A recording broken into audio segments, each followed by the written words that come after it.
পাপ হতে পারে, ভুল হতে পারে, অন্যায় হতে পারে। ওই অন্যায়ের উপর অটল থেকো না, আমার কাছে ফিরে আসো। কাম টু ইউর লর্ড, তোমার রবের দরবারে ফিরে আসো।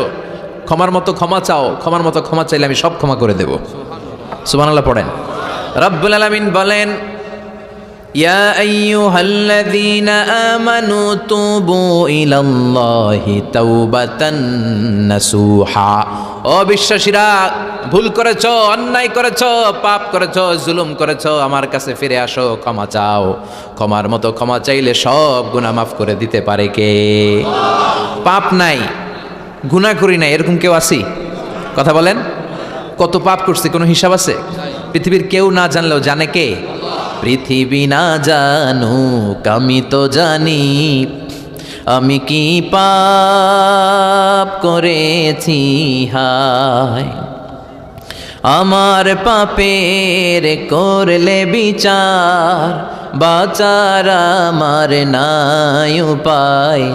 দয়াময় প্রভু মাফ করো আমায়, মাফ করো আমায়। পড়েন আমিন। আমাদের পাপগুলো ক্ষমা করে কে? চিল্লায় বলেন কে? আল্লাহ ডেকে বলে, গোলাম আমি হলাম গাফিরুয যামব কাবিলুত তাওব।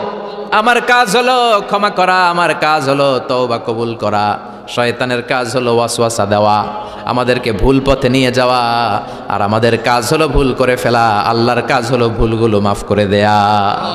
আল্লাহ ডেকে বলে, গোলাম তোরা যদি ভুল না করতি, তোরা যদি পাপ না করতি, তোরা যদি অন্যায় না করতি, তোদেরকে ধ্বংস করে দিয়ে এমন একটা জাতি আমি এই দুনিয়ার বুকে তৈরি করতাম যারা সকালবেলা ভুল করে দুপুরে মাফ চাইতো, দুপুরে ভুল করে রাত্রে মাফ চাইতো, আজকে ভুল করে আগামীকাল মাফ চাইতো। আর আমি আল্লাহ গুনাহগুলো তাদের সব ক্ষমা করে দিতাম।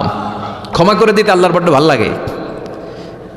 বান্দা আল্লাহর কাছে বারবার চাক, চোখের পানি ছাড়ুক, এটা আল্লাহ পছন্দ করে।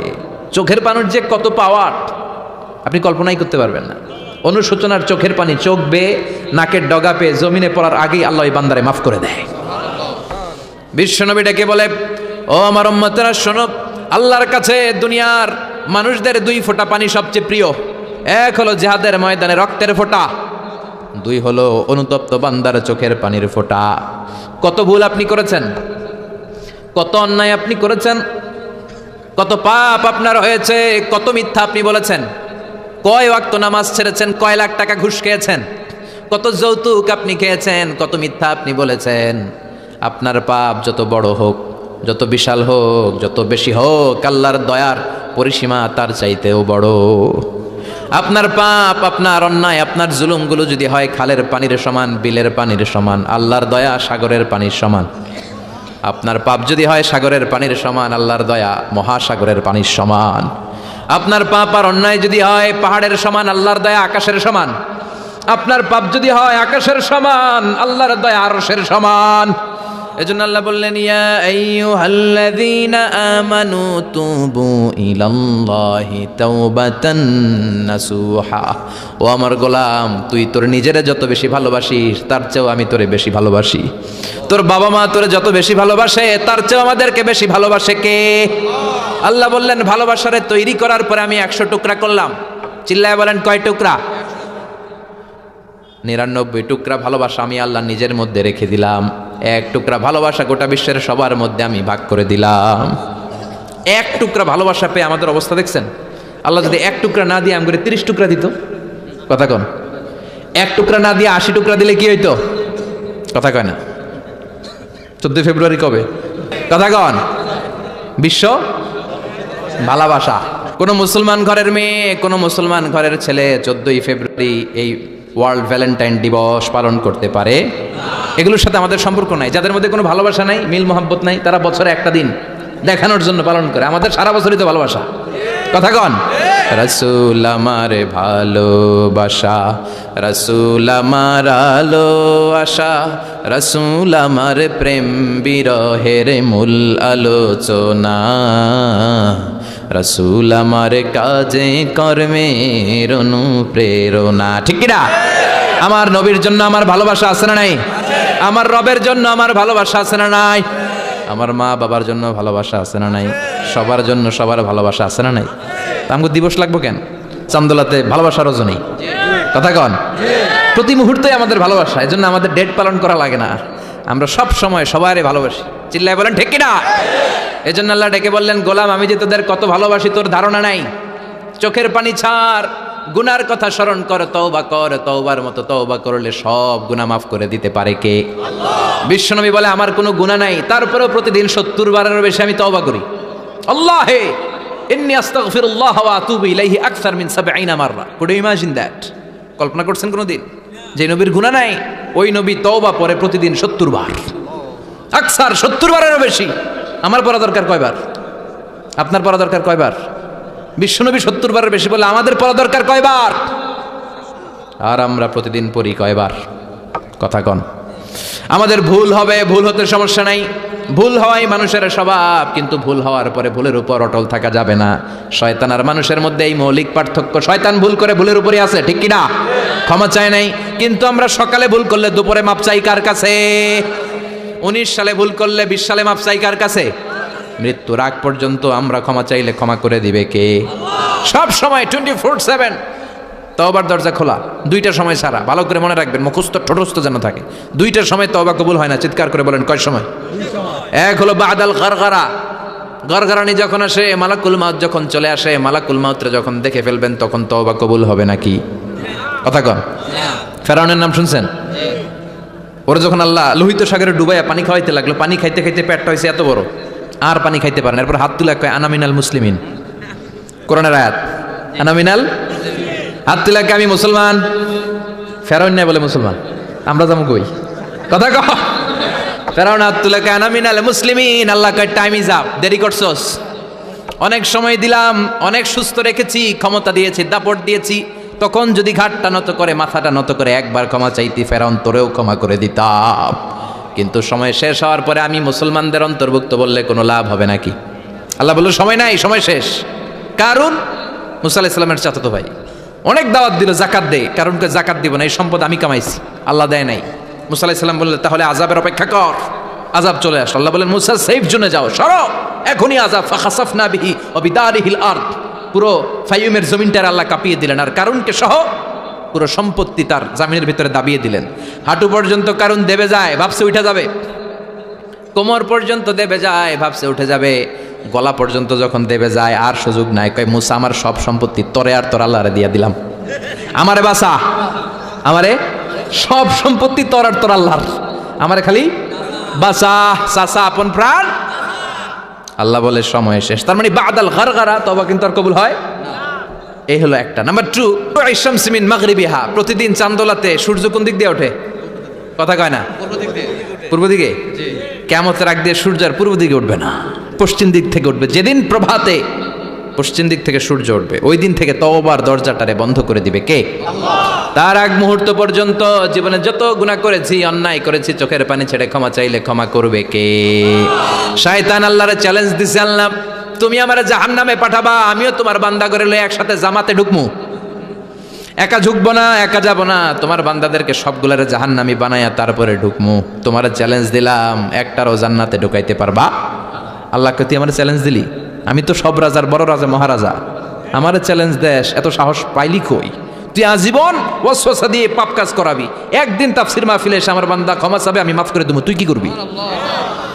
আজীবন অন্যায় করবে, আজীবন পাপ করবে, জুলুম করবে, একদিন চোখের পানি ছেড়ে আমার কাছে কান্নার মতো কান্না করলে আমি সব গুনাহ মাফ করে দেব। এজন্য আল্লাহ বললেন ইয়া আইয়ুহাল্লাযীনা আমানু তুবু ইলাল্লাহি তাওবাতান নাসুহা। ভুল করেছো, তওবা করো, মাফ করবে কে? সাইয়েদনা আদম আলাইহিস সালাম ভুল করলেন, দুনিয়ায় এসে শত শত বছর কাঁদলেন, কিন্তু ক্ষমা হয় না। আল্লাহরে বললেন আল্লাহ কি করলে ক্ষমা পাবো বলো?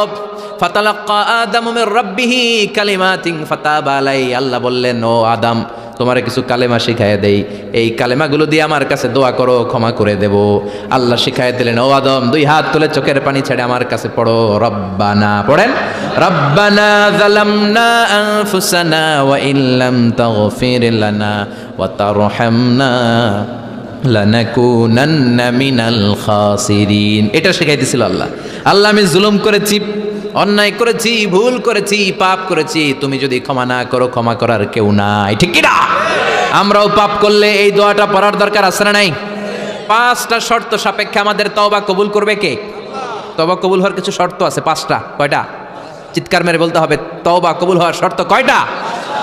1 নম্বরে হচ্ছে আল ইকরা, acknowledgement. You have to give the acknowledgement that you are the greatest sinner on earth. আপনাকে ঘোষণা দিতে হবে যে আপনি পৃথিবীর সবচেয়ে বড় পাপী। 1 নম্বর শর্ত, আপনি বলেন যে আল্লাহ, আমার চেয়ে বড় পাপী নাই, আকাশের নিচে জমিনের উপরে আমি সবচেয়ে বড় পাপী, এমন কোনো পাপ নাই যেটা আমি করি নাই, ঠিক কিনা? 1 নম্বরে পাপের ঘোষণা দেন। 2 নম্বরে আন-নাদাম, নাদাম মানে repentance. You have to be repentant for what you have done. আপনাকে অনুতপ্ত হতে হবে, চোখের পানি ছাড়তে হবে। আল্লাহ, আমি লজ্জিত, আল্লাহ আমি নাদান, আমি পিশাচ, আমারে মাফ করে দাও। তার মানে স্বীকার গেলেন কি অন্যায় করেছেন। 2 নম্বরে আপনি অনুতপ্ত হলেন। 3 নম্বরে স্টপ, যেই পাপ করতেছিলেন ওইটা থামান। Stop what you have done, যেটা করতেছিলেন আগে থামান। আপনি সুদ খাইছেন, অনুশোচনা আসলো, মাফও চাইতেছেন, আবার সুদও খাইতেছেন, হবে? আপনি ঘুষ খেয়েছেন, তওবা শুরু করলেন, আবার ঘুষও খেয়ে যাচ্ছেন, হবে? থামেন, স্টপ। 3টা গেল। 4 number, to hate what you have done, ঘৃণা করতে হবে, যে পাপটা করেছেন মন থেকে ওই পাপটাকে ঘৃণা করতে হবে। 5 নাম্বার শর্ত হচ্ছে to determine that you never repeat this sin again in your life. আল্লাহর ওয়াদা দেন, কমিটমেন্ট দেন যে আল্লাহ, আমার জীবনে পারতপক্ষে এই পাপ জীবনেও করবো না। চিৎকার করে বলেন ঠিক কিনা? তার মানে আপনি স্বীকার যান, তারপরে আপনি অনুতপ্ত হবেন, যে পাপ করেছেন থামিয়ে দিবেন, পাপটারে মন থেকে ঘৃণা করবেন, আর আল্লাহরে ওয়াদা দিবেন আল্লাহ আর করবো না। এই 5টা শর্তের আলোকে তওবা করলে জীবনের সব গুনাহ মাফ করে দিবে কে? এজন্য আল্লাহ বললেন, ইয়া আইয়ুহাল্লাযীনা আমানু তুবু ইলাল্লাহি তাওবাতান নাসুহা। তওবার মতো তওবা করো, সব গুনাহ মাফ করতে পারে কে? তওবা করবেন তো? রাজি আছেন? কবে করবেন? এই মুহূর্তে তওবা করলাম, এই মুহূর্তে আল্লাহর কাছে ক্ষমা চাই, আল্লাহ জীবনের সব গুনাহ মাফ করে দাও। আমাদের দেশে তওবা করার জন্য হুজুর লাগে, কথা কন? পিসা হুজুর, বড় হুজুর, ছোট হুজুর, হাফেজ সাহেব লাগে না? হাফেজ সাহেব, ইমাম সাহেব, এদের ছাড়া নাকি তওবা হয় না। না, এটা ভুয়া কথা। আপনি অনুতপ্ত হন, আপনি চোখের পানি ছাড়েন, আপনি আপনার রবরে বলেন, ক্ষমা করে দিবে কে? ইমাম সাহেব আসতে হবে শর্ত না, পীর সাহেব হুজুর এসে হুজুরের হাতে হাত রেখে তওবা পড়তে হবে শর্ত না। আপনার রবরে ডেকে চোখের পানি ছেড়ে ক্ষমা চান, ক্ষমা করবে কে? আর প্রতিদিন শতবার পড়তে থাকবেন আস্তাগফিরুল্লাহ। আওয়াজ করে সবাই পড়েন আস্তাগফিরুল্লাহ, আর জোরে পড়েন আস্তাগফিরুল্লাহ। বিশ্বনবী বলেন, মান লাজিমাল ইস্তিগফার জাআলাল্লাহু লাহু মিন কুল্লি দিকিন মাখরাজা। সব সময় ইস্তিগফারের সাথে যে লেগে থাকবে, রব্বুল আলামিন তারে 5টা জিনিস দিবে। কয়টা? কথা কন, আরো জোরে সবাই বলেন কয়টা? নাম্বার 1, জাআলাল্লাহু লাহু মিন কুল্লি দিকিন মাখরাজা। বিপদে পড়লে বিপদ থেকে উদ্ধার করবে কে? আমাদের তো কোনো বিপদ নাই না?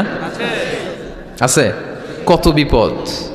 হ্যাঁ, রাস্তাঘাটে দুর্ঘটনা হতে পারে, যে কোনো সময় ভূমিকম্পে পড়তে পারি, বজ্রপাত পড়তে পারে না, ঠেড়া পয়রা মানুষ নাই, আছে না নাই? এই বিপদ আপদ থেকে আপনারা রক্ষা করবে কে? যদি আপনি ইস্তেগফারের সাথে আঠার মতো লেগে থাকেন। কিসের সাথে?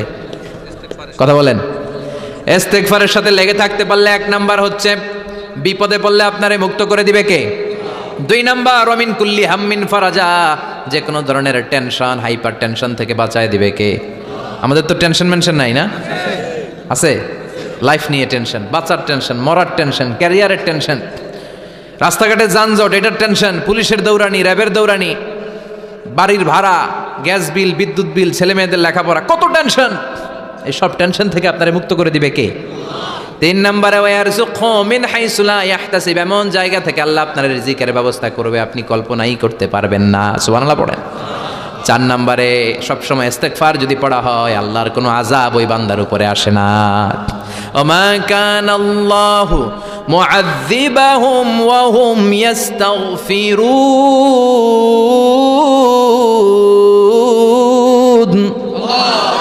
যতক্ষণ আমার বান্দা আমার কাছে ইস্তেগফার পড়তে থাকে, আমার কোনো আযাব বান্দারে পাবে না। যতক্ষণ ইস্তেগফার পড়বেন, আল্লাহর কোনো আযাব আপনার উপর আসবে না। 4টা গেল। 5 নাম্বার, বারবার ইস্তেগফার পড়লে রফিক ভাই, আল্লাহ আপনার মুস্তাজাবুদ দাওয়া বানিয়ে দিবে। দোয়া করা মাত্র কবুল করে নিবে কে? আল্লাহ। মুস্তাজাবুদ দাওয়া বুঝেন তো? মানে যিনি হাত তুলতে দেরি, কবুল হতে দেরি হয় না। বারবার ইস্তেগফার পড়ে দেখেন যে আপনার দোয়া কেমনে কবুল হয়। ইমাম আহমদ ইবনে হাম্বলের নাম শুনেছেন? হাম্বলি মাযহাবের প্রতিষ্ঠাতা, হানাফি, শাফিঈ, মালিকি। 4 নাম্বারটা আপনারা বলেন। হাম্বালি। এই হাম্বালি মাযহাবের ইমামের নাম আহমদ ইবনে হাম্বাল, জগৎ বিখ্যাত মুহাদ্দিস। একক স্বতন্ত্র হাদিসের কিতাব হিসেবে পৃথিবীতে সবচেয়ে বড় যে হাদিসের কিতাব, ওইটার নাম মুসনাদ আহমদ ইবনে হাম্বাল। 40,000 হাদিসের কালেকশন আছে এটাতে। এই ইমাম আহমদ ইবনে হাম্বাল ওনার শেষ জীবনটা হাদিস পড়ানো, হাদিস কালেকশনের জন্য ব্যয় করেছেন। শহরের পর শহর, দেশ থেকে দেশ, দেশান্তরে ঘুরতেন একটা হাদিসের জন্য। উনি সফরে বেরিয়েছেন হাদিস কালেকশনের জন্য। প্রচন্ড শীতের রাত, উনি মাগরিবের নামাজ, এশারের নামাজ পড়ে একটা মসজিদে শুয়ে পড়লেন, আর শুয়ে শুয়ে হাদিস পড়তেছেন। কি পড়তেছেন? কথা বলেন। আর মনে মনে ভাবলেন রাতটা মসজিদে কাটায় দেই, ফজরের নামাজ পড়ে আবার বেরোবো। কিন্তু দারোয়ান এসে বলে মসজিদে থাকতে পারবেন না, ওঠেন। দারোয়ান আছে না? কথা কন। আহমদ ইবনে হাম্বাল বললেন আমি শুধু রাতটা থাকতে চাই, আমি তো ফজরেরও মুসল্লি, ফজর নামাজ পড়বো তো এই মসজিদে, আমার থাকতে দাও। দারোয়ান তো দেয় না, কেনা মসজিদে থাকার জায়গা না, যান মিয়া। উনি যে আহমদ ইবনে হাম্বাল এটা চিনে নাই, থাকতে দেয় না। কি করবে এখন? উনি কাঁথা গুছিয়ে হাদিসের কিতাব নিয়ে কাঁধের মধ্যে ব্যাগ নিয়ে মসজিদ থেকে বেরোয় গেলেন। কি আর করবেন, প্রচন্ড শীত, আর কাঁপতেছেন, বুড়ো মানুষ। অতিমধ্যে দেখলেন বাজার একজন খাব্বাজ, শাবুন খাব্বাজ, যুবক রুটি বিক্রেতা। সে রুটি বিক্রি করে, চুলার মধ্যে রুটি সেকে। সে যে সালাম দিল, আসসালামু আলাইকুম। যুবক বলে ওয়ালাইকুম আসসালাম। আহমদ ইবনে হাম্বাল বলে যুবক আমার যাওয়ার জায়গা নেই, সফরে বেরিয়েছি, খুব শীতে কষ্ট পাচ্ছি, রাতে যদি তোমার এই চুলা থেকে একটু আগুন পোহাই কোনো সমস্যা? যুবক বলে না না সমস্যা না, হালান ওয়া সাহালান, খোশ আমদেদ, আসেন আসেন, আপনি আগুন পোহাইলে আমার সমস্যা কি? সুবহানাল্লাহ পড়েন। আল্লাহ শুকরিয়া করে উনি বসলেন আর আগুন পোহাচ্ছেন। আর খেয়াল করলেন যুবক রুটি বানায় আর পরে আস্তাগফিরুল্লাহ, রুটির দলা বানায় পরে আস্তাগফিরুল্লাহ, খামির বানায় আর পরে আস্তাগফিরুল্লাহ, রুটি নিয়ে উনুনের ভিতরে চুলার ভিতরে সেকা দেয় আর পরে আস্তাগফিরুল্লাহ, দোকানদারের কাছে কেউ আসলেই সে রুটি দেয় আর পরে আস্তাগফিরুল্লাহ, ক্রেতার কাছ থেকে টাকা নিয়ে ক্যাশ বক্সে রাখে আর কি পড়ে, আবার রুটি বানানো শুরু করে আর কি পড়ে, খালি এইটাই পড়তেছে। ইমাম আহমদ ইবনে হাম্বাল তো অবাক, কিরে এটা আবার কেমন যুবক, খালি আস্তাগফিরুল্লাহ। উনি প্রশ্ন করলেন যুবক ঘটনা কি? আসার পর থেকেই তোমার দেখতেছি তুমি রুটি বানাও, রুটি বিক্রি করো আর পড়ো আস্তাগফিরুল্লাহ, মালাকা ইয়া শাবাব। যুবক বলে আস্তাগফিরুল্লাহ আমার সবচেয়ে বেশি পছন্দের আমল, আমি সব সময় আঠার মতে ইস্তেগফারের সাথে লেগে থাকি আর সব সময় পড়তে থাকি আস্তাগফিরুল্লাহ, আর এর বদৌলতে আল্লাহ আমারে মুস্তাজাবুদ দাওয়া বানিয়ে দিয়েছে। সুবহানাল্লাহ। আহমদ ইবনে হাম্বাল তো অবাক, আনতা মুস্তাজাবুদ দাওয়া, তুমি মুস্তাজাবুদ দাওয়া রুটিওয়ালা? আমি এত বছর হাদিস পড়াই, আমিও তো মুস্তাজাবুদ দাওয়া না, আর তুমি রুটি বেচো বাজারে, তুমি মুস্তাজাবুদ দাওয়া, তুমি দোয়া করলেই সব কবুল হয়ে যায়? যুবক বলে না আনা মুস্তাজাবুদ দাওয়া, আমি আমার জীবনে যত দোয়া করেছি কবুল করে নিয়েছে কে? আল্লাহ। সব দোয়া কবুল করে নিয়েছে আল্লাহ, একটা দোয়া ছাড়া। কয়টা? আহমদ ইবনে হাম্বালের কৌতূহল, কিউরিয়াসিটি আরো বেড়ে গেল। কি? সব দোয়া কবুল হয়েছে একটা দোয়া ছাড়া। মাযালিকা দোয়া ইয়া শাব, কি সেই দোয়া? যুবক এবার বলতে শুরু করলো আমার জীবনে যে দোয়াটা আল্লাহ কবুল করে নাই সেটা হচ্ছে আমি আল্লাহর কাছে অনেক চেয়েছি, অনেক দোয়া করেছি, যে আল্লাহ শুনেছি এই জামানার সবচেয়ে বড় মুহাদ্দিস, তার নাম নাকি ইমাম আহমদ ইবনে হাম্বাল। আল্লাহ তোমার কাছে আমার চাওয়া আমি যেন এই ইমাম আহমদ ইবনে হাম্বালের দেখে মরতে পারি, আমি যেন ইমাম আহমদ ইবনে হাম্বালের হাতে হাত রেখে মুসাফা করতে পারি আর তার কপালে একটা চুমু এঁকে দিতে পারি। আহমদ ইবনে হাম্বাল আবেগপ্রবণ হয়ে গেলেন, চোখের পানি ছেড়ে দিলেন, বললেন যুবক তোমার এই দোয়াটাও কবুল হয়ে গিয়েছে। আহমদ ইবনে হাম্বালের দেখা আর সাক্ষাৎ পাওয়ার জন্য আহমদ ইবনে হাম্বালের বাড়িতে তোমার যাওয়ার দরকার নাই, আহমদ ইবনে হাম্বাল তোমার দরবারে ছুটে এসেছে। আনা আহমদ ইবনে হাম্বাল মুহাদ্দিসুদ দাহর, আমি নিজেই আহমদ ইবনে হাম্বাল। যুবক চোখের পানি ছেড়ে দেয়, আহমদ ইবনে হাম্বালও চোখের পানি ছেড়ে দেয়। যুবক চিৎকার মেরে ইমাম আহমদ ইবনে হাম্বালকে জড়িয়ে ধরে, হাতে হাত রেখে মুসাফা করে, কপালের মধ্যে চুমু খায় আর আল্লাহর শুকরিয়া করে বলে ও ইমাম আসলে এই দোয়াটাও আল্লাহ আজকে কবুল করে নিল। বিশ্বাস হয়? সবসময় ইস্তেগফার পড়লে আপনার দোয়াগুলোর এইভাবে কবুল করে নিবে কে? এই 5টা জিনিস পাবেন সবসময় যদি ইস্তেগফারের সাথে লেগে থাকেন। রাজি আছেন তো? এজন্য বিশ্বনবী সব সময় নামাজে সালাম ফিরানোর পরে পড়তেন আস্তাগফিরুল্লাহ। কি পড়তেন? 3 বার পড়তেন আস্তাগফিরুল্লাহ, আস্তাগফিরুল্লাহ, আস্তাগফিরুল্লাহ। পড়তে রাজি আছেন? ইস্তেগফারের অনেকগুলো আলফাজ আছে, সবচেয়ে ছোট ইস্তেগফার হচ্ছে এটা আস্তাগফিরুল্লাহ, আস্তাগফিরুল্লাহ। আরো আছে আস্তাগফিরুল্লাহ আল্লাযী লা ইলাহা ইল্লা হুয়াল হাইয়ুল কাইয়্যুম আতুবু ইলাইহি। বিষ্ণু বলেন এই ইস্তেগফারটা যদি কেউ পড়ে, আর তাওয়াল্লি মিন ইয়াউমিজ জাহাফ, যুদ্ধের ময়দান থেকে পালিয়ে আসা কবিরা গুনাহ। কি গুনাহ? কাফেরদের সাথে যুদ্ধ, আমি তাগড়া যুবক, তলোয়ার নিয়ে নেমেছি, আমার দেহের এক ফোঁটা রক্ত থাকা পর্যন্ত আমি যুদ্ধ চালিয়ে যাব, আমি ফিরে আসতে পারবো না, আইনটা কার? ফিরে আসলে কবিরা গুনাহ। বিশ্বনবী বলেন যুদ্ধের ময়দান থেকে ফিরে এসেছে এরকম কবিরা গুনাহ অবলম্বনকারীও যদি আস্তাগফিরুল্লাহ আল্লাযী লা ইলাহা ইল্লা হুয়াল হাইয়ুল কাইয়্যুম ওয়া আতুবু ইলাইহি পড়ে, ওই কবিরা গুনাহকারীকেও ক্ষমা করে দিবে কে? পড়তে রাজি আছেন তো? আবার সাইয়েদনা আবু বকর বললেন, ইয়া রাসূলুল্লাহ আল্লিমনি দুআআন আদউ বিহি ফি সালাতি, এমন দোয়া আপনি আমারে শিক্ষা দেন যেই দোয়াটা আমি নামাজে পড়তে পারি। বিষ্ণুই বললেন পড়ো, আল্লাহুম্মা ইন্নী যালামতু নাফসি যুলমান কাসীরান ওয়া লা ইয়াগফিরুয যুনুবা ইল্লা আনতা ফাগফিরলি মাগফিরাতাম মিন ইনদিক ইন্নাকা আনতাল গফুরুর রহিম। সুবহানাল্লাহ পড়েন। এটাও ইস্তেগফার। আমরা এটা বলে দোয়া মাসুরা, সালাম ফেরানোর আগে পড়ি না? যেখানেই ক্ষমা চাওয়ার কথা আছে ওইটারই কি বলে? ইস্তেগফার। আল্লাহুম্মা ইন্নী যালামতু নাফসি, আল্লাহ জুলুম করেছি, যুলমান কাসীরা, অনেক জুলুম, ওয়ালা ইয়াগফিরুয যুনুবা ইল্লা আনতা, তুমি ছাড়া এই গুনাহ ক্ষমা করার তো কেউ নাই, ফাগফিরলি মাগফিরাতাম মিন ইনদিক, তোমার দয়ায় আমারে ক্ষমা করে দাও, ইন্নাকা আনতাল গফুরুর রহিম, তুমি হলা ক্ষমাশীল। ঠিক কি না? এটাও ইস্তেগফার, এটাও পড়বেন। আর এই সব ইস্তেগফারের শ্রেষ্ঠ ইস্তেগফারের নাম সাইয়্যিদুল ইস্তেগফার। যত ইস্তেগফার হতে পারে এর মধ্যে সবচেয়ে শ্রেষ্ঠতম ইস্তেগফার নাম কি? কথা কন। বুখারীর বর্ণনা, শাদ্দাদ ইবনে আউস রাদিয়াল্লাহু তাআলা আনহু বর্ণনা করেন, এই সাইয়্যিদুল ইস্তেগফার দিনের বেলা যে পড়বে ওই দিনে মারা গেলে সে জান্নাতি। এই সাইয়্যিদুল ইস্তেগফার রাতের বেলা যে পড়বে ওই রাতে যদি ইন্তেকাল হয় ওই লোকটা জান্নাতি। মুখস্থ আছে না? কার কার মুখস্থ? হাত তুলেন। মাশাআল্লাহ, তাবারাকাল্লাহ, মাশাআল্লাহ, মাশাআল্লাহ। আর যাদের নাই তাদের হোমওয়ার্ক, তাদের আল্লাহুম্মা আনতা রাব্বি লা ইলাহা ইল্লা আনতা খালাকতানি ওয়া আনা আবদুক ওয়া আনা আলা আহদিকা ওয়া ওয়া'দিকা মাস্তাতা'তু আউযু বিকা মিন শাররি মা সানা'তু আবুউ লাকা বিনি'মাতিকা আলাইয়া ওয়া আবুউ লাকা বিযামবি ফাগফিরলি ফাইন্নাহু লা ইয়াগফিরুয যুনুবা ইল্লা আনতা। সুবহানাল্লাহ পড়েন। আজকে রাতে পড়ছেন, মারা গেলে জান্নাতি। চিল্লায় পড়েন আল্লাহু আকবার। এজন্য বিশ্বনবী বলেন আমার আগের গুনাহ মাফ, পরের গুনাহ মাফ, তারপরেও প্রতিদিন আমি 70 বার তওবা ইস্তেগফার পড়ি। আজকে থেকে পড়তে রাজি আছেন তো? বেশি বেশি ইস্তেগফার পড়া যাবে না? একটু প্রাণ খুলে দিল খুলে আওয়াজ করে পড়েন তো আস্তাগফিরুল্লাহ। আর জোরে পড়েন আস্তাগফিরুল্লাহ। আবার সবাই পড়েন আস্তাগফিরুল্লাহ। সব সময় তওবা ইস্তেগফার যারা পড়ে তাদেরকে পছন্দ করে কে? সব সময় জিকির করে করে জিহ্বাটারে যারা ভিজিয়ে রাখে তাদেরকেও পছন্দ করে কে? আল্লাহ বলেন ওয়াজকুর রাব্বাকা ফি নাফসিকা তাদাররুআন ওয়া খীফাতান ওয়া দুনাল জাহরি মিনাল কওলি বিল গুদুবি ওয়াল আসাল ওয়া লা তাকুম মিনাল গাফিলিন। সুবহানাল্লাহ পড়েন। আল্লাহ বলেন ওয়াজকুর রাব্বাকা ফি নাফসিক, আল্লাহরে মনে মনে ডাকো, তাদাররুআন ওয়া খীফা, আল্লাহর জিকির করতে আল্লাহ বলেছেন ফি নাফসিক।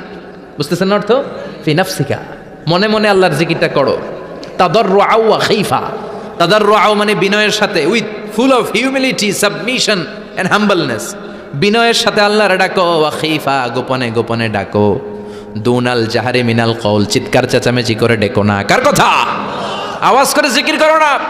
এই যে আমরা মাহফিলে লা ইলাহা ইল্লাল্লাহর জিকির করে, এটা তালিমান। উদ্দেশ্য কি? তালিমের জন্য আওয়াজ করে জিকির জায়েজ আছে, কিন্তু ব্যক্তিগত জিকিরের যে ইবাদতটা এটা আস্তে আস্তে হইতে হবে, এটা ভদ্রভাবে হতে হবে, চিল্লাচিল্লি করে নয়। আবার তালিমের জিকির ওইটাও ভদ্রভাবে। ইন্নাল্লাহা জামিল ইউহিব্বুল জামাল, আমার আল্লাহ সুন্দর, আমার আল্লাহর জিকিরের মধ্যেও সৌন্দর্য আছে না নাই? কিন্তু এদেশে জিকিরের ভেতরে লাফালাফি আছে না নাই? বেশি না কম? কি বসেন বসেন, হ্যাঁ বসে যান তো, অনেক ধরনের আছে জিকির। হ্যাঁ বসেন বসেন, বসে যান। হ্যাঁ হাইবার আলী, এটা কি আবার জালালি? তো এই যে ইন্নাল্লাহা জামিল ইউহিব্বুল জামাল, আমার আল্লাহ সুন্দর, আমার আল্লাহর জিকিরের মধ্যেও সৌন্দর্য আছে না নাই? তালিমের উদ্দেশ্যে সবাই মিলে জিকির করা যায়, কিন্তু চিল্লাফাল্লা করা যাবে না, লাফালাফি করা যাবে না, মাথা ডানে বায়ে ঝোলানো যাবে না, ঠিক কি না? কিন্তু লাফালাফির জিকির আছে না নাই? লাফাইতে লাফাইতে, হ্যাঁ গাছের আগায় বাঁশের আগায়। আবার যিনি জিকির পরিচালনা করে ওনার কান্দে যাইয়া ওঠে, আছে না নাই? বিশ্বনবী সাহাবাদের নিয়ে জিকির করছেন, সাহাবারা লাফাতে লাফাতে খেজুর গাছের আগায়। হাদিসে আছে না এটা? বিশ্বনবী সাহাবাদেরকে নিয়ে জিকির করছেন, লাফাতে লাফাতে আবু বকর বিশ্বনবীর কান্দের উপরে। আছে হাদিসে আছে, এটা জিকির নয়। কি সুন্দর দেখেন, ইসলাম বোঝা কত সহজ। ওয়াজকুর রাব্বাকা ফি নাফসিকা তাদাররুআ ওয়া খাইফা, গোপনে জিকির করো, ভদ্রতার সাথে বিনয়ের সাথে জিকির করো। ওয়ালা তাকুম মিনাল গাফিলিন দুনাল জাহরি মিনাল কওল, চিৎকার চেঁচামেচি করে জিকির করো না। যারা চিকফাল দিয়ে হই হই হই হই করে, আছে না? হই হই হই হই হই হইয়ের ভিতরে আল্লাহর নাম আছে? হ্যাঁ, এই যে হুই হাই এই স্টাইলের যে জিকির, এটার ভিতরে আমার আল্লাহর নাম আছে? আল্লাহর নাম যদি না থাকে ওইটা জিকির হবে? কথা বলেন। বিষ্ণু বললেন, খবরদার, চিৎকার চেঁচামেচি করে লাফালাফি করে যারা জিকির করে এরা মনে করে আল্লাহ কানে শোনে না। কথা বলেন। আপনি গোপনেও আল্লাহর ডাকলে আপনার ডাকে সাড়া দিবে কে? এজন্য রাব্বুল আলামিন বলেন, ফাযকুরুনি আযকুরকুম ওয়াশকুরুলি ওয়ালা তাকফুরুন। বান্দা আমার জিকির তোমরা করো, আমিও তোমাদের জিকির করব। ঠিক কি না? আমরা যদি আল্লাহর জিকির করি আমাদেরও জিকির করে কে? সুবহানাল্লাহ কইবেন না? আমরা আল্লাহর জিকির করে, আল্লাহ নাকি আমাদের জিকির করে। জানো তো না কথা এটা? আবার হাদিসে কুদসিতে আল্লাহ বললেন, ফাইন যাকারানি ফি নাফসি যাকারতুহু ফি নাফসি। আমার বান্দা যদি একা একা আমার জিকির করে, আমি আমার বান্দারে একা একা স্মরণ করি। ওয়া ইন যাকারানি ফি মালাইন যাকারতুহু ফি মালাইন খায়রিম মিনহু। এরকম মহা সম্মেলন করে যদি কেউ আমি আল্লাহর জিকির করে, আমি এর চেয়েও বড় মহা সম্মেলন ফেরেশতাদেরকে নিয়ে করে আমার বান্দারে স্মরণ করি। ওয়া ইন তাকাররাবা ইলাইয়া শিবরান তাকাররাবতু ইলাইহি যিরাআন। আমার বান্দা যদি আমার দিকে এক বিঘত আসতে চায়, আমি আমার বান্দার দিকে এক হাত এগিয়ে যাই। আমার বান্দা যদি আমার দিকে এক হাত আসতে চায়, আমি আমার বান্দার দিকে দুই হাত যাই। ওয়া ইন আতানি ইয়ামশি আতাইতুহু হারওয়ালা। আমার বান্দা যদি আমার দিকে হেঁটে হেঁটে আসতে চায়, আমি আমার বান্দার দিকে দৌড়ে দৌড়ে যাই। সুবহানাল্লাহ পড়েন। এজন্য বিশ্বনবী বলেন, লা ইয়াজালু লিসানুকা রাতবাম মিন যিকরিল্লাহ। আল্লাহর জিকির দিয়ে জিহ্বাটারে ভিজিয়ে রাখবা। কার কথা? চিল্লায় বলেন, কার কথা? সবসময় আল্লাহর জিকির করতে রাজি আছেন তো? সবচেয়ে শ্রেষ্ঠ জিকির বিশ্বনবী বললেন, আফদালু যিকরি লা ইলাহা লা ইলাহা লা ইলাহা ইল্লাল্লাহু মুহাম্মাদুর রাসূলুল্লাহ সাল্লাল্লাহু। সবচাইতে শ্রেষ্ঠ জিকির লা ইলাহা। এর চেয়ে শ্রেষ্ঠ জিকির আছে? কথা বলেন। বিশ্বনবী বললেন, মান ক্বালা লা ইলাহা ইল্লাল্লাহ সিদকান মিন কলবিহি, একনিষ্ঠতার সাথে অন্তর থেকে কেউ যদি জীবনে একবার বলে লা ইলাহা ইল্লাল্লাহ, দাখালাল জান্নাহ। তার যদি পাপ থাকে, অন্যায় থাকে, ওই পাপ আর অন্যায়ের শাস্তিগুলার পরে কোনো না কোনো দিন আমার ওই বান্দা জান্নাতে ঢুকবে। একবার যদি খালিসান মিন কলবিহি সে পড়ে লা ইলাহা ইল্লাল্লাহ, তার জন্য জান্নাতকে অবধারিত করে দিয়েছে কে? আবার এটার নাম আল্লাহ দিয়েছে কালিমায়ে। কথা বলেন। দরাবাল্লাহু মাসালান কালিমাতান তাইয়িবাতান কাশাজারাতিন তাইয়িবাতিন আসলুহা সাবিতুন ওয়া ফারউহা ফিস সামা। সুবহানাল্লাহ। পবিত্র বাণী এটা কালিমায়ে তাইয়িবা। আবু সাঈদ আল খুদরি থেকে বর্ণিত, মুস্তাদরাকে হাকিম আর সহিহ ইবনে হিব্বানে এসেছে। বিশ্বনবী বলেন, মুসা আলাইহিস সালাম আল্লাহর একবার প্রশ্ন করলেন, ইয়া রাব আল্লিমনি দুআন আদউ বিহি। আপনি আমার এমন একটা জিকির শিক্ষা দেন যেই জিকির দিয়ে আমি শুধু আপনার জিকির করব, কেউ এই জিকির করতে পারবে না। এই জিকির জানবো শুধু আমি, আর জানবেন কথা কোন? প্রশ্ন করছে কে? হ্যাঁ, কাকে করেছে? আল্লাহ এমন একটা জিকির শিখান যেই জিকির কেউ জানে না, আমি জানবো, আর ওই জিকির দিয়ে প্রাণ ভরে আপনারা ডাকবো। আল্লাহ বললেন, মুসা পড়ো লা ইলাহা লা ইলাহা ইল্লাল্লাহু মুহাম্মাদুর রাসূলুল্লাহ। মুসা আলাইহিস সালাম বললেন, আল্লাহ চাইলাম কি, কইলেন কি? লা ইলাহা তো জাতীয় জিকির, এটা তো আন্তর্জাতিক জিকির, এটা জানে না এমন কেউ নাই। এমনকি হিন্দু ভাইরাও জানে। কথা কন। আল্লাহ আমি তো চাইছিলাম এক্সক্লুসিভ আমার জন্য স্পেশাল, এর চেয়ে সুন্দর আর কেউ জানবে না। এত সুন্দর একটা জিকির আপনি দিবেন, এটা আমি ডাকবো আপনারে আর আপনি শুনবেন। আল্লাহ বললেন, মুসা এর চেয়ে দামি আমার কাছে নাই। লাউ তাদউ লা ইলাহা ইল্লাল্লাহ ফি কাফা, লা ইলাহা রে যদি মুসা এক পাল্লায় রেখে দাও, ওয়াস সামাওয়াতু সাবউ ওয়াল আরদিন, সাত আকাশ সাত জমিন যদি আরেক পাল্লায় রেখে দাও, লা ইলাহা এক পাল্লায়, সাত আকাশ সাত জমিন আরেক পাল্লায় ওজন যদি দাও, লা রাজাহাত কাফাতু লা ইলাহা ইল্লাল্লাহ, মুসা দেখবা মুহূর্তের মধ্যে লা ইলাহা ইল্লাল্লাহর পাল্লা ভারী হয়ে গেছে। 7 আকাশ 7 জমিন এক পাল্লায়, শুধু লা ইলাহা ইল্লাল্লাহর এক পাল্লায় মুহূর্তে লা ইলাহার পাল্লাটারে ভারী করে দিবে কে? এটা বিপ্লবী বাণী। আমরা এটার ভিক্ষার মধ্যে লাগাইছি। এখন ভিক্ষা করার সময় লা ইলাহা আছে না নাই? একটা টাকা দিয়া যান, আমি গরিব ইনসান, আখিরাতে সওয়াব পাইবেন পাহাড় সমান। একটা টাকা দিয়া যান, আমি গরিব ইনসান, আছে না নাই? জুমার নামাজের সময় ভিক্ষা করে একটা টাকা দিয়া যান, আর লা ইলাহার জিকির লগে, আছে না নাই? এটা আমরা ভিক্ষার জিকির বানাইছি, এটা তো বিপ্লবী বাণী। এই বাণীর পক্ষে যারা, তারা ন্যায় আর সত্যের পক্ষে চিল্লায় বলেন ঠিক কিনা? এই বাণীতে যারা বিশ্বাস করে তারা এক আল্লাহর সামনে মাথা নত করে দেয়। গোটা পৃথিবীর কোনো শক্তির সামনে ওই মাথা নত হয় না, ঠিক কিনা? এই লা ইলাহা যারা আমরা মানি, আল্লাহ ছাড়া কারোর সামনে মাথা নত করব? কোন শক্তি আমাদের মাথা নত করাতে পারে? এটা বিপ্লবী বাণী, এটা সংগ্রামী বাণী। এই বাণী এমন বিপ্লব তৈরি করে গোটা বিশ্ব পাল্টে দেয়। এই লা ইলাহার ব্যাখ্যা করেছেন সাইয়্যিদ কুতুব শাহীদ তার তাফসিরে। নাম শুনছেন? কি নাম তাফসিরের? ফি জিলালিল কোরআন। ফি জিলালিল কোরআন লিখে উনি মিশর কাঁপিয়ে দিলেন। তিনি গোটা বিশ্বের জাহালাতকে তার তাফসিরের লেখনির মধ্য দিয়ে তুলে এনেছেন। আর বলেছেন আল্লাহর আইন ছাড়া পৃথিবীর বুকে কোনো আইন চলবে না। তার তাফসির পরে মিশরের সব যুবকরা রাস্তায় নেমে এলো। আন্দোলনের চোটে পুরো মিশরে উত্তাল গণ আন্দোলন। ইনিল হুকমু ইল্লা লিল্লাহ, আল্লাহর জমিনে আল্লাহর আইন ছাড়া কিছু চলবে? পুরো মিশর টালমাটাল, সরকার টালমাটাল। সরকার প্রধান ছিল জামাল আব্দুল নাসের। কয়টারে জেলে ভর? কথা কন, হকের কথা বললেই জেলখানা আছে না নাই?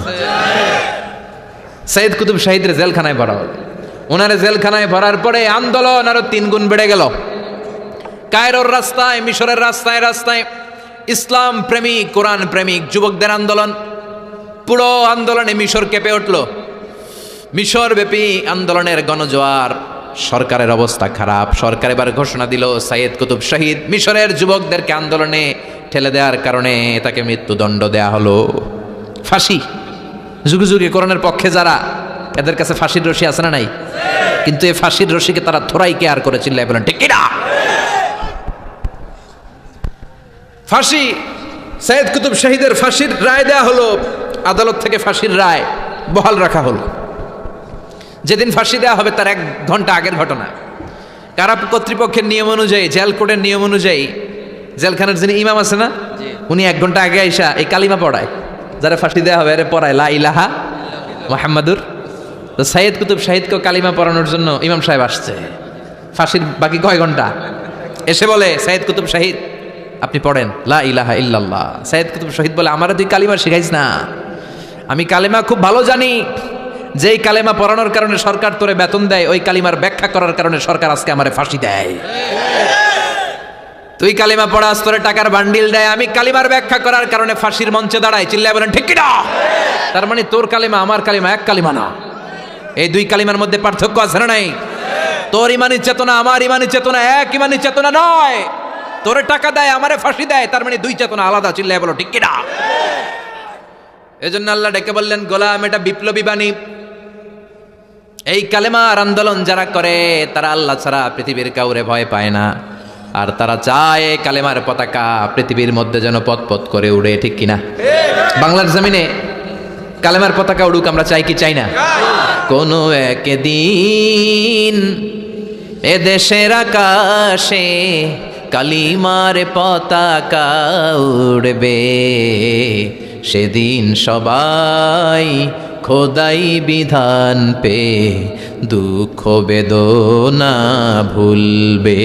কোনো একদিন এ দেশের আকাশে কালিমার পতাকা উড়বে, সেদিন সবাই খোদাই বিধান পে দুঃখ বেদনা ভুলবে। চিৎকার করে বলেন ঠিক কিনা?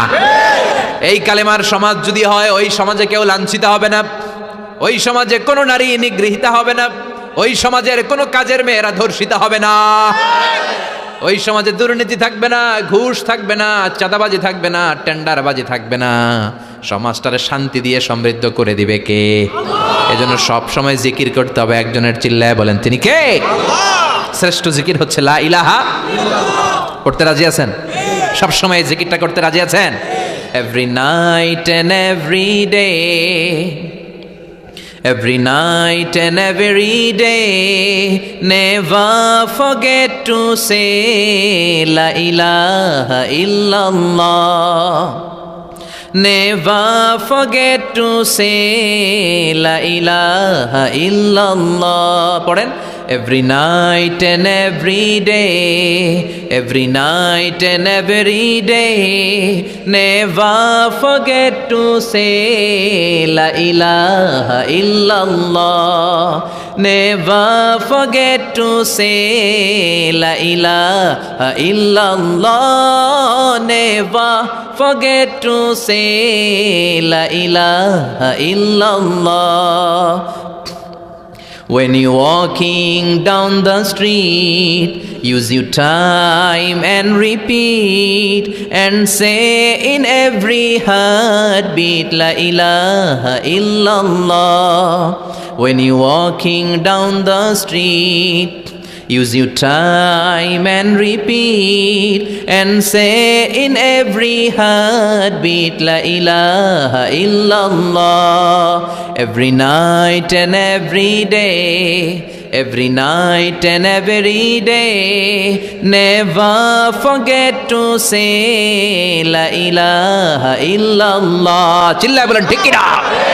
দিনে রাতে যে কোনো মুহূর্তে আমাদের জিহ্বার মধ্যে থাকবে কি? কথা বলেন, জিহ্বায় থাকবে কি? এজন্য বিশ্বনবী বললেন আফদালুয যিকরি লা ইলাহা ইল্লাল্লাহ। আল্লাহর কাছে সবচাইতে প্রিয় জিকির হলো লা ইলাহা ইল্লাল্লাহ। আবার বিশ্বনবী বললেন আহাব্বুল কালামে ইলাল্লাহি আরবাআ। আল্লাহর কাছে সবচাইতে প্রিয় কথা হলো চারটা। কয়টা? সুবহানাল্লাহ, আলহামদুলিল্লাহ, লা ইলাহা ইল্লাল্লাহ। সুবহানাল্লাহ, লা ইলাহা ইল্লাল্লাহু মুহাম্মাদুর রাসূলুল্লাহ। সুবহানাল্লাহ পড়েন। চারটা কথা আল্লাহর কাছে সবচেয়ে প্রিয়। একটা হচ্ছে সুবহানাল্লাহ, আরেকটা হচ্ছে আলহামদুলিল্লাহ, আরেকটা হচ্ছে লা ইলাহা ইল্লাল্লাহ, আরেকটা হচ্ছে আল্লাহু আকবার। এই যে শুরুতে তিনটা তাকবীর দিছি, এই তাকবীরটা আল্লাহর প্রিয় কথা যে চারটায়, চারটার মধ্যে একটা আছে না নাই? আওয়াজ করে পড়েন আল্লাহু আকবার। সবচেয়ে প্রিয় আল্লাহর কাছে এই চারটা কথা। লা ইয়াদুররুকা বিআইয়িহিন্না বাদাতা। বিষ্ণু বললেন এই চারটার যেটা দিয়ে শুরু করতে মন চায় করো, কোনো সমস্যা নেই। সুবহানাল্লাহ পড়েন। এজন্য ফরজ নামাজের পরে এই তাসবিহগুলো পড়বেন। আব্দুল্লাহ ইবনে আমর ইবনে আস তিনি বর্ণনা করেন আমি বিশ্বনবীকে আঙ্গুলের গিরা দিয়ে এই তাসবিহগুলো পড়তে দেখেছি। রাআইতুন নাবিয়্যা সাল্লাল্লাহু আলাইহি ওয়াসাল্লাম ইয়াকিদু তাসবিহা বিয়ামিনি। আমি বিশ্বনবীর ডান হাতের আঙ্গুলের গিরায় এই তাসবিহগুলোকে পড়তে দেখেছি। পড়তে রাজি আছেন? ডান হাত তোলেন, এই আঙ্গুলের করের মধ্যে এইভাবে রাখেন, এইভাবে রেখে নামাজের পরেই সুবহানাল্লাহ আলহামদুলিল্লাহ পড়তে রাজি আছেন? সুবহানাল্লাহ 33 বার, আলহামদুলিল্লাহ 33 বার, আল্লাহু আকবার 33 বার পড়তে রাজি আছেন সবাই? আল্লাহ তুমি কবুল করো। ফরজ সালাতের পরে আমরা মুনাজাত দেওয়ার জন্য পাগল হয়ে যাই। আসসালামু আলাইকুম ওয়া রাহমাতুল্লাহ, আসসালামু আলাইকুম ওয়া রাহমাতুল্লাহ, আমিন ইয়া আরহামার রাহিমিন। আছে না নাই? চান্দলায় মনে হয় নাই, কিন্তু বিশ্বনবী সালাম ফিরানোর পরে সর্বপ্রথম যে আওয়াজটা করতেন সেটা হচ্ছে আল্লাহু আকবার। এরপর 3 বার পড়তেন আস্তাগফিরুল্লাহ, আস্তাগফিরুল্লাহ, আস্তাগফিরুল্লাহ। এরপর আয়াতুল কুরসি একবার। কয়বার? মান ক্বারা আয়াতুল কুরসি দুবুরা কুল্লি সালাতিন মাকতুবা লাম ইয়ামনাহু মিন দুখুলিল জান্নাতি ইল্লাল মাউত। প্রত্যেক ফরজ সালাতের পরে যে একবার আয়াতুল কুরসি পড়ে তার জান্নাতে ঢোকার ক্ষেত্রে আর কোনো বাধা থাকে না, একটা জিনিস ছাড়া, সেটা হচ্ছে মরণ। লোকটা মরে না তাই জান্নাতে যায় না, মরলেই জান্নাতি। আল্লাহু আকবার। এরপরে 33 বার সুবহানাল্লাহ, 33 বার আলহামদুলিল্লাহ, 33 বার আল্লাহু আকবার। সবশেষে মিলাবেন লা ইলাহা ইল্লাল্লাহ ওয়াহদাহু লা শারীকা লা লাহুল মুলকু ওয়া লাহুল হামদু ওয়া হুয়া আলা কুল্লি শাইইন কাদির। এরপরে পড়তেন আল্লাহুম্মা আনতাস সালাম ওয়া মিনকাস সালাম তাবারাকতা ইয়া যাল জালালি ওয়াল ইকরাম। এরপরে পড়তেন আল্লাহুম্মা লা মানিআ লিমা আ'তাইতা ওয়া লা মু'তিয়া লিমা মানা'তা ওয়া লা ইয়ানফা'ু যাল জাদ্দি মিনকাল জাদ। এরপরে পড়তেন আল্লাহুম্মা ইন্না নাসআলুকাল হুদা ওয়াত তাকা ওয়াল আফাফা ওয়াল গিনা। এরপরে পড়তেন আল্লাহুম্মা আ'ইন্না আলা যিকরিকা ওয়া শুকরিকা ওয়া হুসনি ইবাদাতিক। সুবহানাল্লাহ পড়েন। কত তাসবিহ, কত দোয়া। আবার ফজরের সময় পড়তেন আল্লাহুম্মা বিকা আসবাহনা ওয়াবিকা আমসাইনা ওয়াবিকা নাহইয়া ওয়াবিকা নামুতু ওয়া ইলাইকান নুশুর সুবহানাল্লাহ বলেন। এগুলো পড়ে না? আল্লাহুম্মা আমিন ইয়া আরহামার রাহিমিন। কত বড় ডাকাত! ফরজ সালাতের পরে তাসবিহগুলো পড়বেন? কথা বলেন, পড়তে রাজি আছেন সবাই? আর তাসবিহ শেষ হলে দোয়া করেন, সমস্যা নাই। দোয়া করতে হবে কার কাছে? বিশ্বনবী বললেন না, দোয়া মুখুল ইবাদা, দোয়া হলো ইবাদতের নির্যাস। যার দোয়া নাই ওর কিচ্ছু নাই। দোয়া করেন নাই তো নামাজে কাজ হবে না, দোয়া করেন নাই রোজায় কাজ হবে না। কথা কন। আর দোয়া মুখুল ইবাদা, দোয়া হচ্ছে ইবাদতের নির্যাস। আবার তিরমিজির বর্ণনায় বললেন আর দোয়া হুয়াল ইবাদা, দোয়াটাই নাকি ইবাদত। দোয়াটা ইটসেলফ এইটাই ইবাদত। নামাজ যেমনি ইবাদত, রোজা যেমনি ইবাদত, হাত তুলে যে দোয়া করলেন এইটাও ইবাদত। সুবহানাল্লাহ পড়েন। এটা মুমিনের উইপেন, সিলাহুল মুমিন। সাপ্লিকেশন, দোয়ার ইংরেজিতে বলে সাপ্লিকেশন। সাপ্লিকেশন is the weapon of believers. এটা বিশ্বাসীদের অস্ত্র। সব কিছুর কারামতি যেখানে শেষ, দোয়ার কারামতি ওইখানে। এরকম অনেক শুনবেন, ক্যান্সারে আক্রান্ত, দুরারোগ্য ব্যাধি, বাংলাদেশের চিকিৎসা শেষ, ইন্ডিয়া গেছে, কয় বাঁচবো 3 মাস। কয় মাস? এরপরে 7 বছর বাইসা ছিল। কেমনে বাঁচলো? কেমনে? দোয়া। দোয়ার পাওয়ার আছে না নাই? তবে দোয়াটা দোয়ার মতো হতে হবে। সিনসিয়ার দোয়া ইজ লাইক এ মিসাইল। একনিষ্ঠ দোয়া এটা মিসাইলের মতো। মিসাইল হামলা করলে ইঞ্চি ইঞ্চি যেখানে মিসাইল বোমাটা পড়ার কথা ঠিক ওখানে পড়বে। ড্রোন হামলা করলে ঠিক ওখানে, ব্যালিস্টিক ক্ষেপণাস্ত্র নিক্ষেপ করলে লক্ষ্য বস্তু যেমনি ভিত করে, তেমনি দোয়ার মতো দোয়া করলে মুহূর্তেই দোয়া কবুল হয়ে যায়। আমরা দোয়ার মতো দোয়া করতে জানি না। কেমন করে দোয়া করতে হয় আমাদের জানা নাই, এজন্য দোয়াও কবুল হয় না। চিল্লায় এখন ঠিক কিনা? কিন্তু আল্লাহ ওয়াদা দিয়েছেন, উজিবু দাওয়াতাদ দাঈ ইযা, আমার বান্দা দোয়া করলে আমি দোয়া কবুল করি। আমার বান্দা চাওয়া মাত্রই আমি কবুল করে নেই। সুবহানাল্লাহ পড়েন। যত দোয়া আপনি করেছেন সব কবুল, সব। অল অফ ইউর দোয়াজ আর অ্যাকসেপ্টেড। সব কবুল হয়েছে আল্লাহর কসম। অনেকে বলবে হুজুর এটা আবার কি কইলেন? এতক্ষণ তো ভালোই কইতেছিলেন। সব দোয়া আবার কবুল হয় কেমনে? আমি তো জীবনে কত কিছু চাইলাম, কত কিছুই তো পাই নাই। আছে না এরকম? অনেকে অনেক পেরেশান, আফসোস করে, হুজুর চাইলাম আল্লাহ দিল না। 4টা মাইয়া, এবার কাবা ধইরা চাই আইছি পোলার কথা, এটাও হয়েছে মাইয়া। আছে না নাই? 5টা ছেলে হয়েছে, মেয়ের জন্য বুকটা হাহাকার। হজে যে আরাফাতের ময়দানে চেয়ে আসলাম, এইবারও হয়েছে আর একটা পোলা। আছে না নাই? কত কিছু চাইলাম, পাইলাম না, হুজুর দিল না আল্লাহ। বলে না আপনার সব দোয়া কবুল। তবে কবুল হওয়ার 3টা সিস্টেম আছে। কয়টা? 3টা। চান্দুল্লাহর ভাইয়েরা মনে থাকবে? কয়টা? 3টা। আপনি যত দোয়া করছেন সব কবুল, কারণ আল্লাহর কাছে কিছু চাইলে আল্লাহ ফিরাইয়া দিতে জানে না। আল্লাহ জানেই না কেমনে ফিরাইয়া দিতে হয়। সুবহানাল্লাহ কোন? চাওয়া মাত্রই আল্লাহ বলে অ্যাকসেপ্টেড, যা কবুল, দিব। দিব না এটা বলতে জানে না। চাওয়া মাত্রই বলে দিব। 3 সিস্টেম। নাম্বার 1, আপনি আল্লাহর কাছে দোয়া করলেন, চাইলেন, আল্লাহ বলে দিব, বলেই তিনি দিয়ে দেন আর আপনি খুশি হয়ে যান, পেয়ে গেলেন। নাম্বার 2, আপনি আল্লাহর কাছে দোয়া করলেন, চাইলেন, তখনও আল্লাহ বলে দিব, তবে এখন না, সবুর, একটু পরে দিব। কখন দিলে আমার জন্য ভালো, আমার চেয়েও ভালো জানে কে? আল্লাহ। পরে দিবে। নাম্বার 3, চাইলেন, দোয়া করলেন, আল্লাহ তখনও বলে দেব, তবে এখনো না, পরেও না, কিয়ামতের দিন যেদিন বিপদে পড়বে ওই দিন দেব। যেদিন তোর বাবা তোরে চিনবে না, তোর মা তোরে চিনবে না, বন্ধু বন্ধুরে চিনবে না, পীর সাহেব মুরিদরে চিনবে না, মুরিদ পীর সাহেবরে চিনবে না, ইমাম সাহেব মুসল্লিরে চিনবে না, মুসল্লি ইমাম সাহেবরে চিনবে না, কেউ কাউরে চিনবে না। ওই কঠিন দিনে তোরে আমি বাঁচাইয়া দেব। তাই দোয়া যা করছেন ছোটবেলা থেকে আজকে পর্যন্ত, লস হয়েছে না লাভ? লস না লাভ? এজন্য বেশি বেশি দোয়া করার দরকার আছে না নাই? জীবনে যদি কোনো নেক আমল থাকে, ওই নেক আমল দিয়ে যদি আল্লাহর কাছে দোয়া করেন, দোয়া কবুল করে নিবে কে? তবে নেক আমলটা হইতে হবে শুধুমাত্র আল্লাহর সন্তুষ্টির জন্য। প্রত্যেকের জীবনেই কিছু আমল আছে যেটা লোক দেখানো করে, আছে না নাই? আবার কিছু আমল আছে আল্লাহরে খুশি করার জন্য করে, আছে না নাই? কথা বুঝতে পেরেছেন? রাত্রিবেলা যাচ্ছেন, কেউ নাই, রাস্তায় হঠাৎ দেখলেন মসজিদ, পাশে লেখা বড় করে দান বাক্স, পকেট থেকে কচকচে 1000 টাকার নোটটা ওইখানে ঢেলে দিলেন দান বাক্সের ভিতরে। কেউ দেখে নাই, দেখছে কে? আল্লাহ। এটা পৃথিবীর কাউরে দেখানোর জন্য দিছিলেন? এই দানটা আল্লাহর কাছে প্রিয়। গোপন দান আল্লাহর রাগকে কমিয়ে দেয়। সুবহানাল্লাহ বলেন।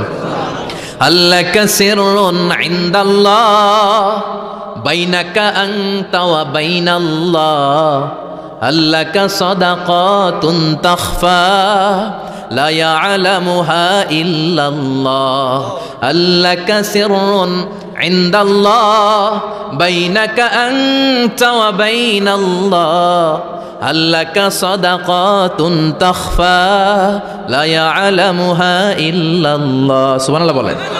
আল্লাকা সিররুন ইনদাল্লাহ, তোমার আর তোমার রবের মাঝে এমন কোনো গোপন জিনিস আছে নাকি যেটা আল্লাহ ছাড়া কেউ জানে না?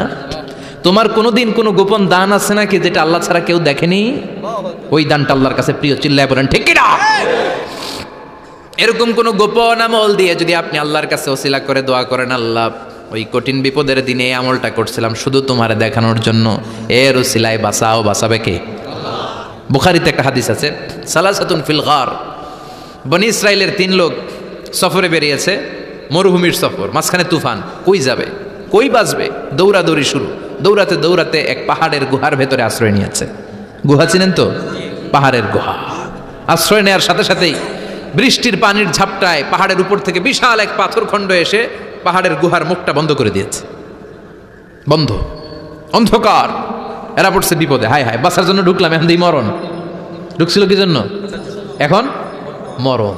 বিশাল পাথরের খণ্ড এসে গুহার রাস্তাটা বন্ধ করে দিয়েছে। 3 জন গায়ে যত শক্তি ছিল ধাক্কায়ও পাথর সরাইতে পারে না। হায় হায়, অক্সিজেন ভিতরে যা আছে আধা ঘন্টা শেষ হয়ে যাবে। কি করে বাঁচবো? বাঁচার উপায় নাই। চিল্লাফাল্লা শুরু হয়ে গেল, কান্নাকাটি শুরু। একজন বলে, তোমাদের জীবনে কার কি নেক আমল আছে, যেই নেক আমলটা আল্লাহর ভয়ে করছিল ওইটার ওসিলা দিয়ে দোয়া করে দেখো কিছু হয় কিনা। সুবহানাল্লাহ কোন? এটাই উপায়। একজন হাঁটু গেড়ে চোখের পানি ছাড়া শুরু করছে আর দোয়া শুরু করছে, আল্লাহ আল্লাহুম্মা কানাত লি আবাওয়ান শাইখান কাবীরান, আল্লাহ আমার বাবা মা ছিল বৃদ্ধ বৃদ্ধা, আমি পেশায় রাখাল, সারাদিন ছাগল চড়িয়ে রাত্রিবেলা দুধ আনতাম, সবার আগে আব্বা মারে দিতাম, এরপরে আমার ছেলে মেয়ে, এরপরে স্ত্রী।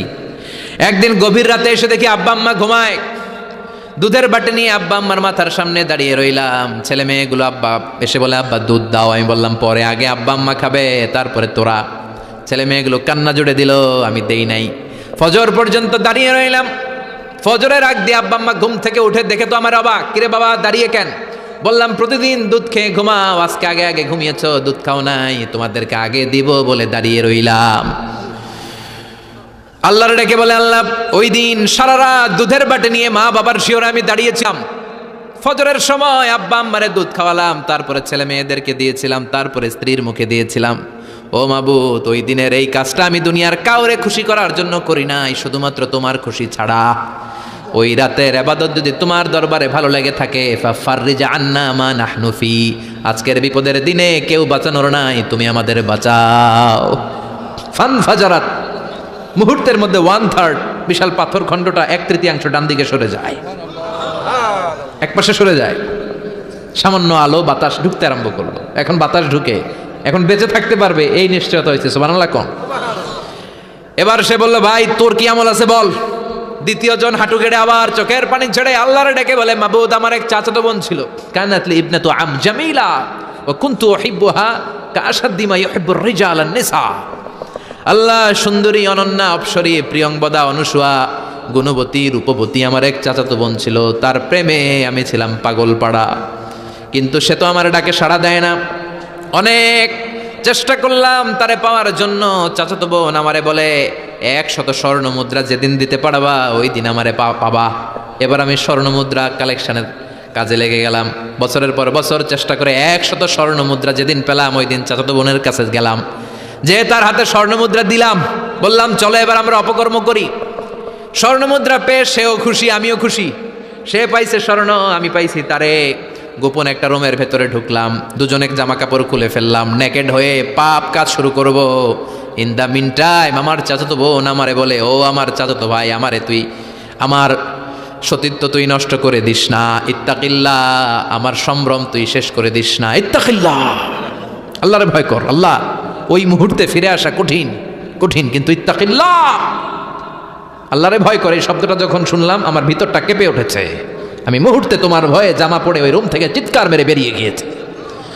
আল্লাহ সেদিন আমি পাপ কাজ করি নাই, সেদিন আমি মনের খায়েশ মিটাই নাই, তোমার ভয়ে সেদিন আমি দৌড়ে পালিয়েছি। ওই দিনের ইবাদতটা আমলটা যদি তোমার কাছে ভালো লেগে থাকে, ফাফাররিজ আন্না ফিমা নাহনু ফি, আজকে যেই বিপদে আছি তুমি বাঁচাও। বলার সাথে সাথে 2/3 2/3 পাথরের খণ্ডটা আরো ডান দিকে সরে যায়। সুবহানাল্লাহ পড়েন। এবার আরো বড় ফাঁকা হয়েছে। এবার তারা বেরোতে চেষ্টা করলো, দেখে মাথা বেরোয়, শরীর বেরোয় না, হাত বেরোয়, পিঠ বেরোয় না, পা বের হয়, দেহ বেরোয় না, আরো ছুটতে হবে। এবার বাকি আছে কয়জন? সে দোয়া করতে শুরু করলো, আল্লাহ ইস্তাজারতু জারাক, আমি ব্যবসায়ী ছিলাম, অনেক শ্রমিক ভাড়া করে একদিন একটা কাজ করালাম, সব শ্রমিকের টাকা দিয়ে দিলাম, এক শ্রমিক টাকা না নিয়ে ভাগলপুর কই যে গেছে নিজেও জানি না, ওর টাকা আমার কাছে রয়ে গেল। এই শ্রমিককে আর টাকাটা বুঝাই দিতে পারি নাই। এই টাকা দিয়ে আমি কয়েকটা ছাগল কিনলাম, এই ছাগলগুলো বাচ্চা দিল, ওগুলো বাচ্চা দিল, ওগুলো বাচ্চা দিল, দিতে দিতে বিশাল ছাগলের ডেইরি ফার্ম করে ফেললাম তার ওই টাকা দিয়ে। এক যুগ 12 বছর পরে সে এসে বলে, আমার টাকা ফিরায় দাও। আমি বললাম, এই যে ছাগলের ডেইরি ফার্ম পুরোটাই তোমার। সে বলে, আতাস্তা আজি উমিন্নি, আমার সাথে ঠাট্টা করো? আমি পাই সামান্য কয়টা টাকা, এক যুগ আগে যেই টাকা পাইতাম ওইটা দিলেই চলবে। আমি বললাম, ও শ্রমিক, তোমার টাকা দিয়ে আমি ছাগল কিনে ব্যবসা করেছি, ছাগল বাচ্চা দিয়েছে, বাড়তে বাড়তে বাড়তে বাড়তে আজকের বিশাল এই ডেইরি ফার্ম, এই ডেইরি ফার্মের মালিক আমি নই, তুমি নিয়ে যাও। বলার সাথে সাথে শ্রমিক আনন্দে নাচতে নাচতে ডেইরি ফার্ম নিয়ে যায়। ও আল্লাহ, ওই দিন যদি সে যতটুকু টাকা পাওনা ছিল অতটুকু দিলেই সে খুশি হয়ে যেত, শুধু তোমার খুশির জন্য পুরো ডেইরি ফার্ম আমি তারে দিয়ে দিয়েছিলাম। আল্লাহু আকবার। আল্লাহ, আজকের এই বিপদের দিনে আমার সেদিনের আমলটা যদি তোমার কাছে ভালো লাগে তুমি বাঁচাও। বলতে দেরি, মুহূর্তের মধ্যে বিশাল প্রকাণ্ড পাথর খণ্ডটা অন্যদিকে দৌড়ে চলে যায়। পাহাড়ের গুহা ওপেন, পাথর খণ্ড নাই। আল্লাহর শুকরিয়ার তাকবীর দিতে দিতে 3 জন বের হয়ে যায়। সুবহানাল্লাহ পড়েন। সহিহ বুখারীর বর্ণনা, সহিহ হাদিস।